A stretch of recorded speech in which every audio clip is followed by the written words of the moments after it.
GTA 4 is known to be one of those Rockstar's darkest and heaviest quote-unquote stories, and something that plays a big part in it is the trauma. Now, trauma is something every person has inside of them. GTA 4 shows us 3 different ways that people deal with trauma through 3 important characters, those being Niko, the protagonist, and his childhood friends Florian, and of course the person responsible for the main character's trauma, Darko.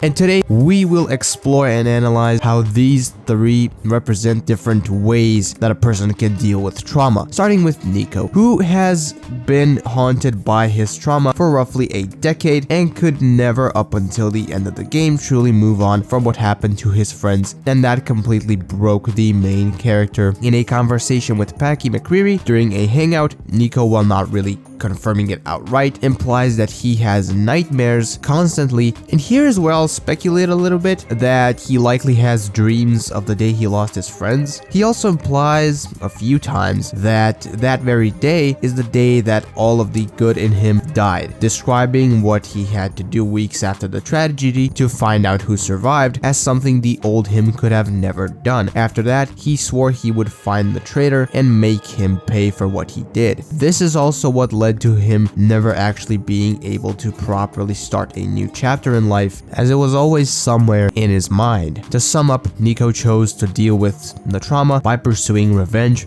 for roughly 10 years, and if you as the player choose to grant Niko that revenge, he would finally realize that revenge was not what he was after, feeling, in his own words, empty after getting the revenge he thought he wanted for all these years. And if you choose to let Darko live, Niko would at the very least learn that revenge was not the way. But it seems like after you do spare him, Niko seems to be more able to move on with his life, or at least try to do so, and he overall seems to feel better about himself in this version, finally being able to try to leave the past in the past and focus on his new life. And if you're enjoying this video so far, and if you're enjoying my content overall, leave a like on this video and subscribe to the YouTube channel, as it would help me out a ton. Now we will look at Florian, who deals with it vastly different from the main character. He was just as traumatized, but the way that he chose to deal with it was completely different. While the trauma essentially stayed in the main character's head for years and years, Florian decided to essentially split his entire identity and personality in 2. He moved to Liberty City, presumably in or before 2001, and that is when the change happened. He went so far to distance himself from the past that he changed his name, and as we learned throughout the game, he was actually a gay man, which is something he has not been open about before moving to Liberty City. And he completely changed his personality also, even went as far as speaking in a more feminine voice, while his old voice can still be heard at times when he is reminded of his trauma or gets angry, or both, showing that he never really closed that chapter in his life, like Niko mostly did after sparing Darko, but rather he just repressed it along with his old personality. It was all shoved into some closet in the back of his mind, and he never wanted to think about it again. In fact, his change was so drastic that in Liberty City, he was a lifestyle coach, unlike in the past when he was training to be a shepherd and had dreams of one day becoming a professional wrestler. It is implied that he also changed physically a lot, since the last time Niko saw him, as both him and Roman were in shock after seeing him for the first time in almost 10 years. To sum up, Florian was just as traumatized as Niko was, but chose to handle it by completely dividing himself from his past life and making all of these drastic changes to his life to, in a way, cope with the past. But all of that just goes to show that he never really truly faced his trauma, and instead repressed it completely by dividing himself from not only the trauma, but from who he once was. Now we gotta look at the person responsible for a lot of the main character's trauma. And while you may not expect it, Darko also had his own demons and share of trauma because of what he did. We know that he sometime during the war developed a drug addiction, likely as a way to cope with the environment he was in at the time, and this led him to selling out his childhood friends that he grew up with. I also should have mentioned that he sold his friends out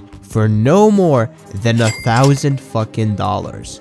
$1,000 is how much his pretty much friend group was worth to him. He set up his best friends, his childhood friends, for a measly $1,000 to fund that drug addiction that I mentioned. And I have no words for this guy. This guy's a piece of shit, and led them into an ambush where 12 of them were killed. And we know in the one cutscene where he appears that he does seem to regret what he did, as he literally screams at the main character to kill him, and he has a full-on breakdown, essentially wanting to be put out of his misery. In the years after the war, Darko likely kept doing drugs to cope with the guilt of selling out his childhood friends, with him presumably being in Switzerland and then Romania, if I remember correctly, for a time, likely going deeper and deeper into his drug addiction as a way of coping. Finally, in 2008, Darko is kidnapped and brought to the Liberty City airport, and we can see that he is in a horrible state and completely destroyed by both drugs and the guilt itself. Hell, even Niko realizes this in his enraged state. He realizes that the guilt completely destroyed this guy and mentions it on the phone to Bernie, or Florian, whatever you want to call him, but only if you actually let him go does the conversation on the phone between these two go the way that I just described. So to sum this whole thing up, Darko was destroyed by drugs and guilt, and in that scene where he appears, he is essentially begging to die, having completely given up on life. This is proven by the fact that Darko even thanks Niko if he kills him, showing how at that point he just wanted it all to end. And with that said, I want to thank you for watching this video. Once again, please leave a like on the video if you actually enjoyed it, and subscribe to the YouTube channel if you're enjoying my content overall. Until the next video stream, bye bye.